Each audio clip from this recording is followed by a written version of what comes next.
اور رحمان کے بندے تو وہ ہیں جو زمین پر آہستگی سے چلتے ہیں، اور جب جاہل لوگ ان سے جاہلانہ گفتگو کرتے ہیں تو سلام کہتے ہیں، اور وہ جو اپنے پروردگار کے آگے سجدے کر کے اور عز و ادب سے کھڑے رہ کر راتیں بسر کرتے ہیں، اور وہ جو دعا مانگتے رہتے ہیں کہ اے پروردگار دوزخ کے عذاب کو ہم سے دور رکھیو کہ اس کا عذاب چمٹنے والا ہے، بے شک دوزخ ٹھہرنے اور رہنے کی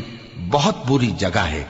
اور وہ کہ جب خرچ کرتے ہیں تو نہ بیجا اڑاتے ہیں اور نہ تنگی کو کام میں لاتے ہیں، بلکہ اعتدال کے ساتھ، نہ ضرورت سے زیادہ نہ کم۔